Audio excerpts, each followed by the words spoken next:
La première chose que tu remarques en arrivant à Sarajevo, ce n'est ni un monument ni un bâtiment historique, ce sont les gens.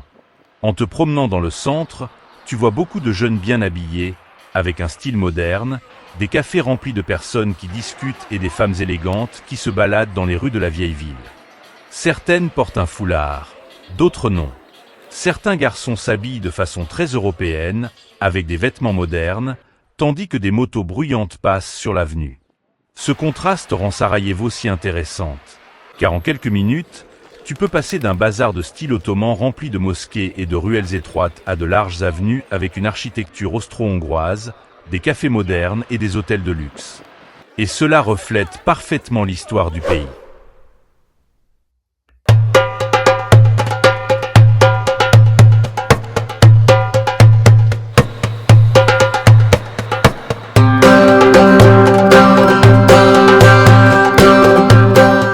Nous sommes en Bosnie-Herzégovine, un pays des Balkans proche de la mer Adriatique, qui pendant des siècles a été un point de rencontre entre l'Orient et l'Occident. Mais avant de parler d'histoire, situons exactement où nous sommes.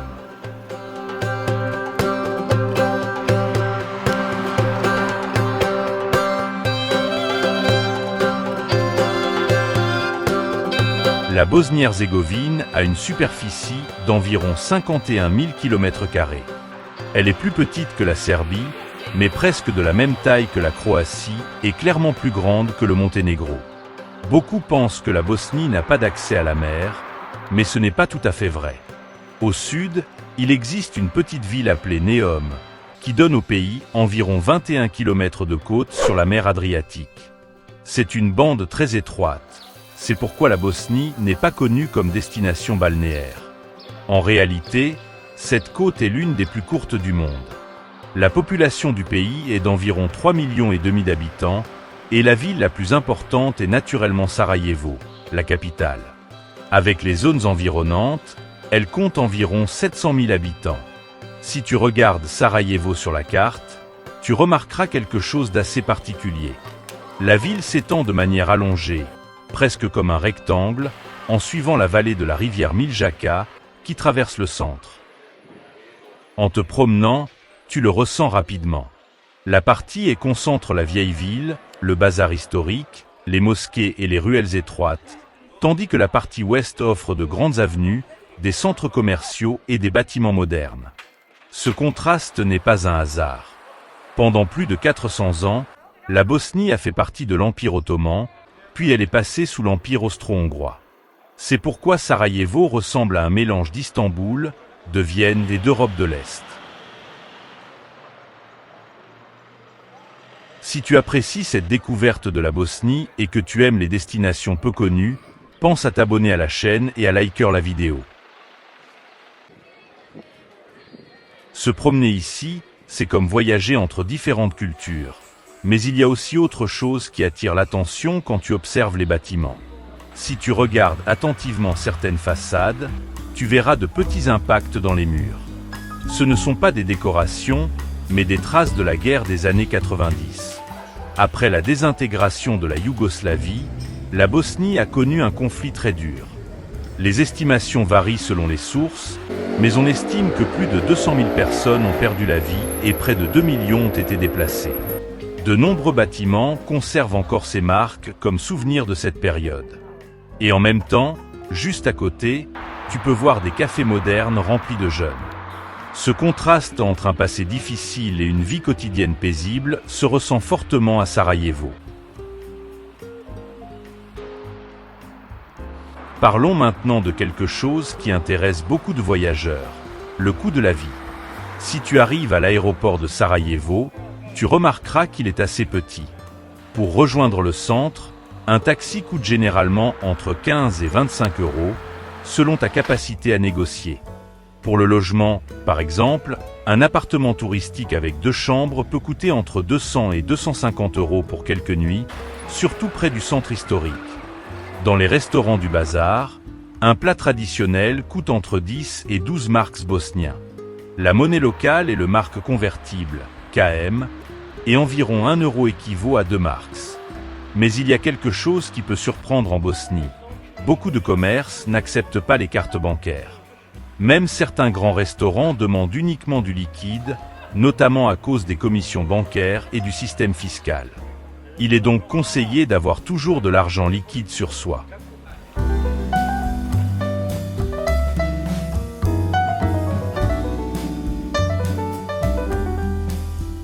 Les supermarchés sont souvent fermés le dimanche, ce qui surprend de nombreux touristes. Si tu arrives le week-end, mieux vaut acheter de l'eau et de la nourriture de base le samedi. Le salaire minimum en Bosnie tourne autour de 619 € par mois.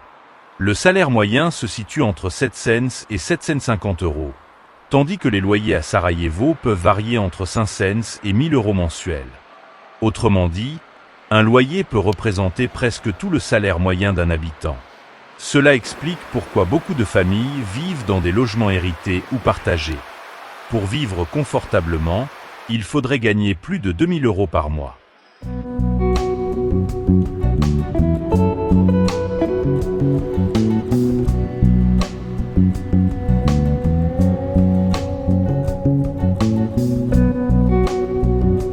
Pour les locaux, ce n'est pas toujours facile. En revanche, pour certains étrangers travaillant en ligne avec des revenus venant de l'étranger, le pays peut être relativement accessible. L'endroit le plus visité de Sarajevo s'appelle Barija. C'est l'ancien bazar ottoman. Tu y trouveras des ruelles étroites, de petites boutiques, des cafés traditionnels, une fontaine très connue où presque tous les touristes s'arrêtent pour prendre des photos. L'ambiance rappelle beaucoup certaines zones de Turquie, ce qui n'est pas un hasard, puisque la Bosnie a été sous influence ottomane pendant des siècles. Aujourd'hui encore, on entend des mots turcs dans la langue quotidienne. Beaucoup de touristes viennent d'ailleurs de Turquie et du monde arabe. Il se passe donc quelque chose d'assez curieux. En te promenant dans le centre historique, tu peux parfois avoir l'impression d'être dans une ville très musulmane, un peu comme à Istanbul. À Sarajevo, c'est similaire. De nombreux touristes du Golfe viennent en vacances, ce qui modifie l'ambiance dans certaines rues.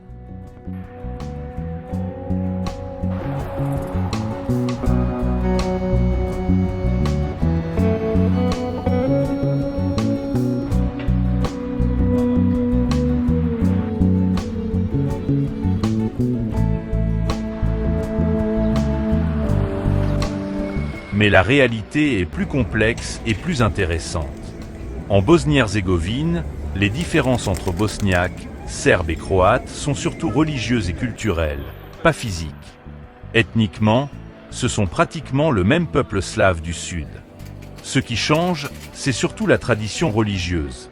Les bosniaques sont majoritairement musulmans, les serbes principalement chrétiens orthodoxes et les croates majoritairement catholiques. Il n'existe donc pas de différence physique claire entre eux, mais plutôt des identités culturelles et religieuses distinctes. C'est pour cela que Sarajevo est souvent appelée la Jérusalem de l'Europe. Dans un espace relativement réduit, on trouve des mosquées, des églises catholiques, des églises orthodoxes et des synagogues.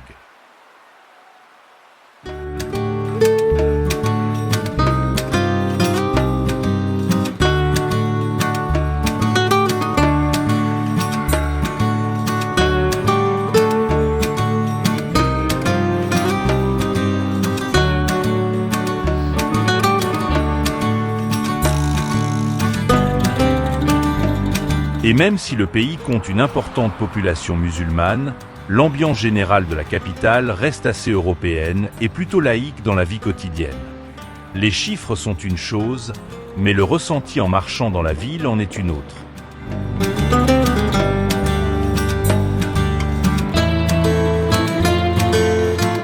En pratique, Sarajevo se perçoit comme une capitale européenne avec un mélange culturel unique. Tu peux aussi y goûter des plats typiques.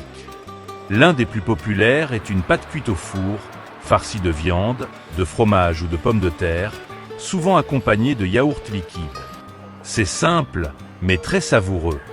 Le café bosnien, très proche du café turc, est aussi un élément essentiel de la vie sociale.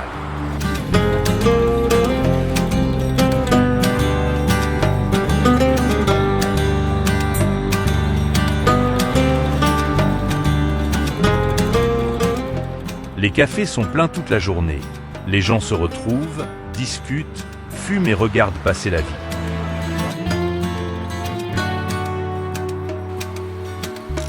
Ici, on explore des endroits intéressants du monde qui ne figurent pas toujours sur les itinéraires touristiques classiques, et il reste encore beaucoup de pays surprenants à découvrir.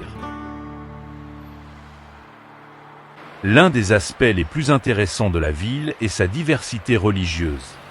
Environ 45% de la population est musulmane, principalement bosniaque.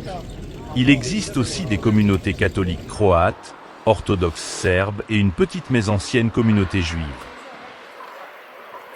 Côté transport, Sarajevo ne possède pas de métro. Le transport public repose surtout sur les tramways et les bus, souvent assez anciens. Les tramways partagent la route avec les voitures, ce qui peut rendre la circulation chaotique. Pour cette raison, si tu veux explorer d'autres villes du pays, louer une voiture est généralement l'option la plus pratique. Les paysages de Bosnie sont très verts. Rivières, forêts et montagnes apparaissent constamment lorsque tu voyages entre les villes.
Point important pour les voyageurs, la Bosnie est généralement un pays sûr.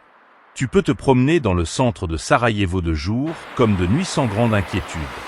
La présence policière est discrète et le niveau de criminalité reste relativement bas. La Bosnie-Herzégovine est un pays plein d'histoire, de nature et de contrastes. Il fait face à des défis économiques importants, avec des salaires bas et un développement plus lent que dans d'autres pays européens, mais il offre en même temps quelque chose que beaucoup de destinations ont perdu.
Daj to, że ima zbawić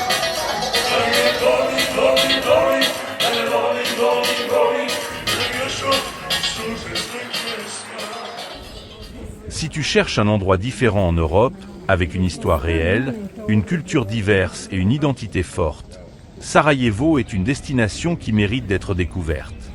Et si ce voyage t'a plu, n'oublie pas de t'abonner à la chaîne, de liker la vidéo et de continuer à explorer avec nous d'autres destinations peu connues dans les prochains épisodes. À très bientôt pour le prochain voyage.